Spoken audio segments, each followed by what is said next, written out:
want to show you this. I decided to go ahead and pull this body one more time. That way we can do all of our headliner stuff, and I can put some framing in here and then set it right over the Hellcat, and I'll go ahead and get all the metal work. It'll just be better. I was trying to avoid taking it off one more time, but it's for the best at this point. And when I welded in these support beams underneath here, I had to plug weld them from the top while it was on there, and it put a little bit of shrink in the top of that, so it put a little bit of an arch in them up like that on the ends, and then where I plugged one on the ends, on the sides, it kind of did the same thing. So I put in those supports in there with the adjusters where I was going to clamp it down and then pull that out of it. Well, now that I got it off, I just went ahead and shrink and straightened all that. So I took my torch and heated it up, measured it with my straight edge, see where it was high at, just heated and shrunk those areas all the way down both sides, all the way down to the bottom, and they're dead flat now, so that gets that out of it. And then I'll go in here and start supporting it all up. But I'll give you a walk around to show you what it looks like. These rails, I'm fixing to clean all this up, but they're dead flat now. So anywhere there was a high spot, I just put a straight edge all the way down them. I took and heated that up and then hit it with a hammer and then put water on it, and it shrinks that, and it pulls that back tight and straightens it up. And you can measure that out and it works like a champ every time. I've got both those done, and your doors in place and your headliner up there. We're going to take those bows out. We're not sure what we're going to do with that, but something custom. And then here's the car. Got this over it protecting it. And I've got it all prepped. I've had the entire sheet metal on it, and then made all my marks everywhere and cut everything off and dressed everything. Marked where I can put my supports inside here, so I've got a place where I can support everything, and it'll go right on and off of this once I get it all together and right.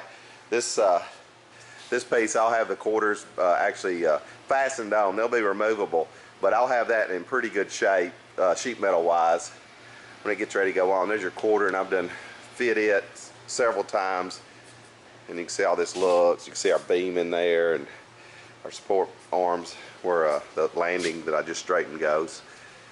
And yeah, here she is. I need to cut these off. I wasn't thinking about it. I'll put that body back on. But just give you a quick update here. Pretty cool.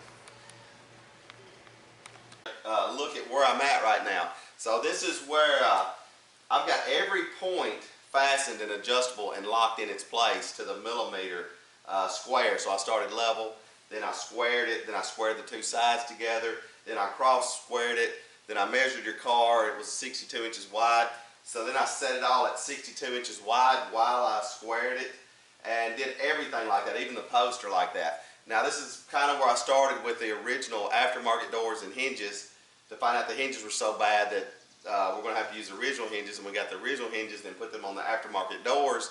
Then the aftermarket door and the way it's set on that post wasn't going to allow me to do it this way because the doors were out in a way where I was going to have to manipulate those numbers a little bit. So we kind of went on with it there, but then we got the other doors, and they fit better than the aftermarket doors. But the post still had to be manipulated a little bit, and it was wrecked over here, and all that together, plus the car not exact, got us to where we're at now with these. But then we found these new doors and got us to where we're at with these new doors. Now these new doors are very accurate, and we have really nice hinges on them and pretty solid. So by hitting every one of these numbers like I've got it locked down here, my doors fit almost identically exact. But most of it was going on over here.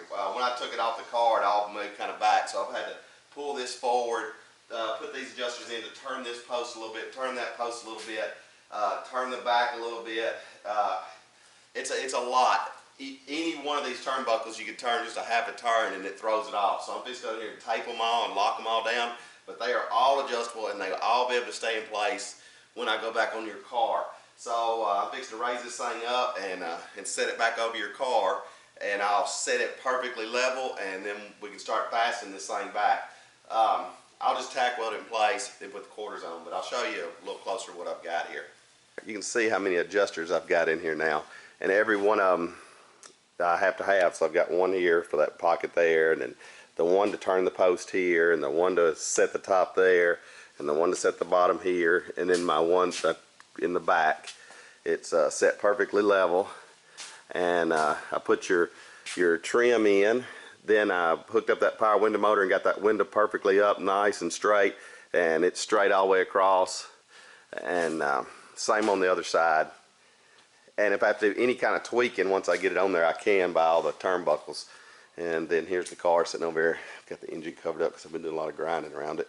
So I'm going to come back in here and clean all this back up and hopefully set it back on there. But just wanted to give you an update, and it's like playing chess. I have built these little support towers that will go on the back of both wheelhouses, and I'll put a plate on the wheelhouse, and I'll show y'all that in a second. And then that's the 3/8 flat stock. And then I'll had to go ahead and weld it on now because I won't be able to get to that weld later. So mocked it all up, tack welded it, put it together, and then now I've primed both sides of it with a weld-through primer. But those turned out pretty good, but let me show you what else I got going here.